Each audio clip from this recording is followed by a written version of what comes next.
O Desaparecimento do Universo, capítulo 2, continuação. Puxa, tudo isso nos traz a posição onde podemos começar a falar sobre o que J estava dizendo.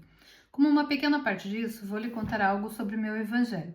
Primeiro me diga brevemente o que você sabe sobre ele, como uma maneira de clarificar seus próprios pensamentos. E o Gary, bem, não muito, não sei muito. Um cara encontrou por acaso uma cópia do evangelho no Egito depois da Segunda Guerra Mundial, junto com um punhado de outros materiais gnósticos. E a igreja disse que as citações tinham sido inventadas por hereges gnósticos. Ouvi dizer que alguns estudiosos da Bíblia recentemente chegaram a uma opinião bem mais elevada sobre ele. Puxa, sim, você não o leu mesmo, não é? A não ser por aquela vez que o folheou naquela livraria, quando passou metade do tempo olhando para a mulher no fim do corredor. Gary, existe uma nota de julgamento neste comentário. Puxa, não, mas você não poderia ler meu evangelho muito bem enquanto estava ocupado tendo todos aqueles pensamentos superficiais sobre o corpo dela. Gary, isso não é justo. Eu também estava tendo pensamentos superficiais sobre a mente dela. Puxa, o que você pensa sobre o que de fato leu? Gary, não absorvi muito. Você poderia me dar uma visão mais erudita diretamente da fonte? E a Puxa, sim, mas já lhe disse que não vamos nos deter nele. Você pode fazer sua própria lição de casa se quiser saber mais sobre ele do que o que vou lhe contar. A descoberta do meu evangelho, em 1945, marcou o primeiro momento em que uma cópia completa dele foi vista por alguém em mais de 1000 anos. As únicas partes que restaram foram alguns fragmentos gregos que tinham sido descobertos antes.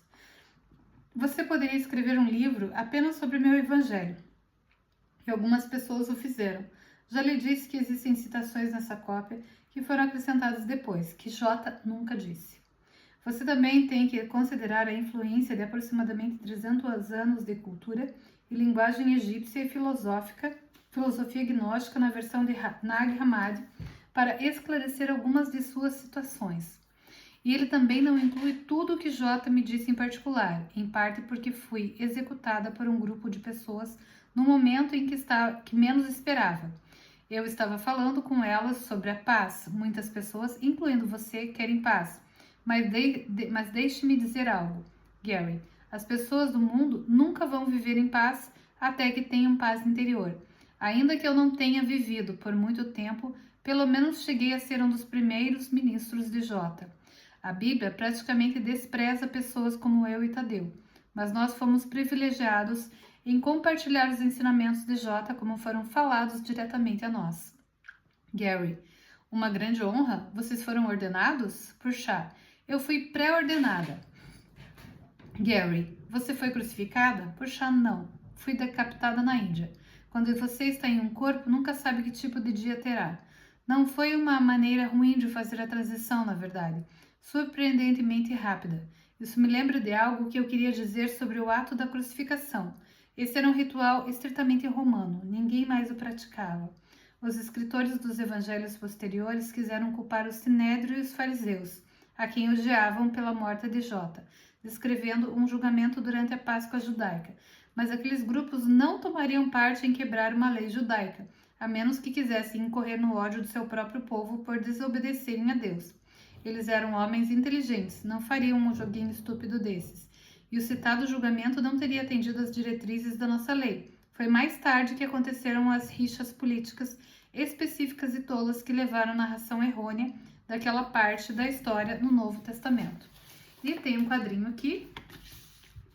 Fui decapitada na Índia. Quando você está num corpo, nunca sabe que tipo de dia terá. Na época da crucificação, eram os romanos que exerciam todo o poder civil. E se havia uma coisa com a qual nosso povo concordava, era em nossa aversão em relação aos romanos. Com poucas exceções, não havia muitas pessoas enfileiradas escarnecendo de J. Foram principalmente os romanos que o ridicularizaram. A maioria dos judeus ao longo do caminho apenas o viu como mais uma vítima do império dos gentios. Na próxima vez em que você pensar sobre as pessoas que supostamente mataram seu Senhor, dê uma folga ao povo judeu. Nós éramos os objetos da crucificação, não os perpetradores dela. Judas não sabia que J iria terminar na cruz. Ele simplesmente cometeu um erro. Depois se sentiu extremamente culpado em relação a isso. Foi por isso que ele se enforcou. Perdoe-o. J o perdoou, então você também pode fazê-lo. E, enquanto estiver nisso, também pode perdoar os romanos, que de fato mataram o corpo daquele que eles mais tarde chamariam de seu senhor. J pôde perdoá-los até mesmo enquanto estavam fazendo isso, porque ele sabia que o que de fato era na realidade nunca poderia ser morto. Por que você acha que geração após geração daqueles que afirmam segui-lo sentiram necessidade de atribuir algum tipo de culpa para essa ação a pessoas a quem eles nem mesmo conhecem? E o Gary: tenho a sensação de que você vai me dizer, mas tenho um problema com sua explicação sobre as coisas. J não falou sobre Judas traí-lo com um beijo? Puxa, não. Antes da ceia, Judas estava bêbado e queria dinheiro para comprar mais vinho e para uma prostituta. Um centurião romano que o havia visto antes com J o avistou novamente e pediu informações. Veja só, Pôncio Pilatos estava tentando transformar alguém em exemplo como uma maneira de exercer autoridade durante a Páscoa judaica. Pilatos nunca lavou as mãos em relação à coisa toda. Ele queria que acontecesse. Judas contou ao centurião onde J e nós estaríamos naquela noite em troca de dinheiro. Quantas tragédias em seu mundo são resultado de alguém fazendo algo que normalmente nunca faria enquanto está sob a influência de álcool? Gary: então Judas estava com o caco cheio pela metade procurando alguma companhia feminina e ele não parou para pensar sobre quais poderiam ser as consequências de suas ações?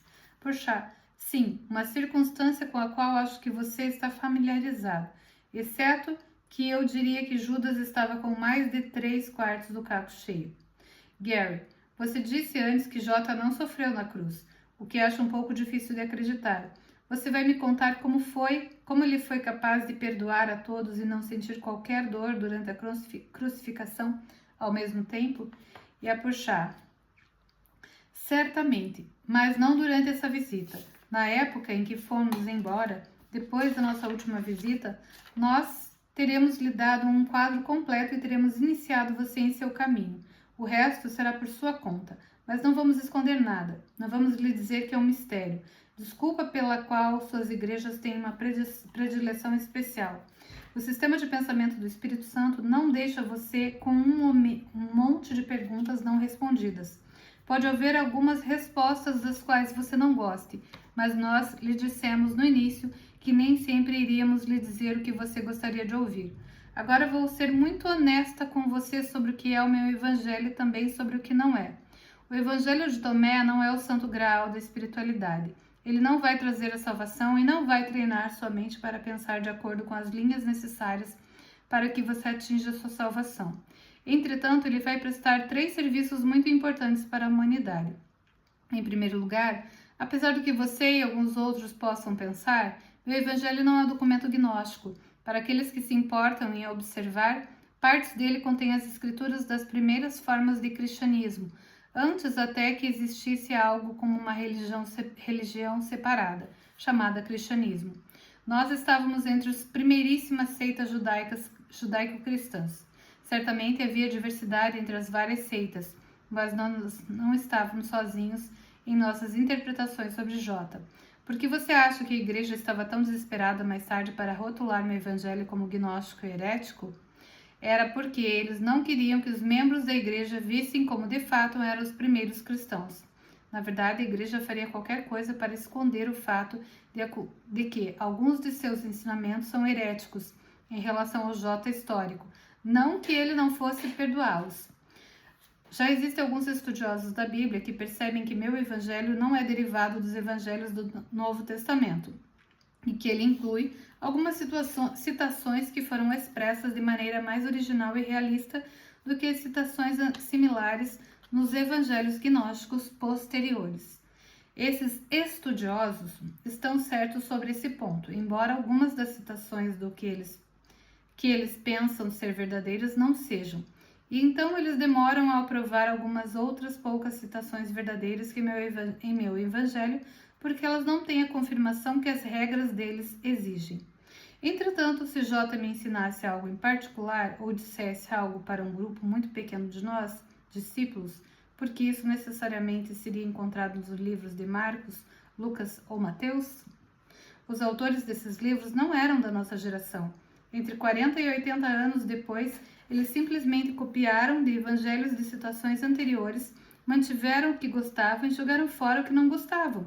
E depois acrescentaram a essa mistura aquelas histórias atraentes, rumores e especulações que se encaixavam em seu novo dogma religioso. Os primeiros evangelhos, incluindo o meu, foram escritos em aramaico. Você não acha um pouco estranho que nenhuma cópia original completa das palavras de J em seu primeiro idioma tenha sobrevivido ao crescimento do cristianismo? Acha mesmo que isso foi acaso? Um acaso? Incrivelmente, até mesmo os evangelhos posteriores foram modificados durante os séculos seguintes. O final de Marcos foi completamente modificado. As mudanças na teologia nunca terminaram. Você pensou que Arten estava exagerando quando disse que o cristianismo ainda estava sendo construído. Ele não estava. As pessoas não começaram a rezar para ele, Tadeu, como São Judas, o santo patrono das causas desesperadas ou impossíveis, até o século XVIII. E em relação a aprender conforme você segue em frente, não há nada de errado com a revelação contínua, mas o cristianismo pegou o que era, na verdade, arte religiosa, o Novo Testamento, e tentou elevá-lo falsamente ao nível de verdade literal absoluta. Não há nada de errado em usar a arte como uma maneira de expressar o que é verdadeiro para o artista, mas a maioria das pessoas não veria a Última Ceia de Leonardo da Vinci tomando-a por um registro literal, absoluto e uma pintura histórica de uma última reunião antes da paixão. E a gente vai continuar este mesmo capítulo em cenas do próximo.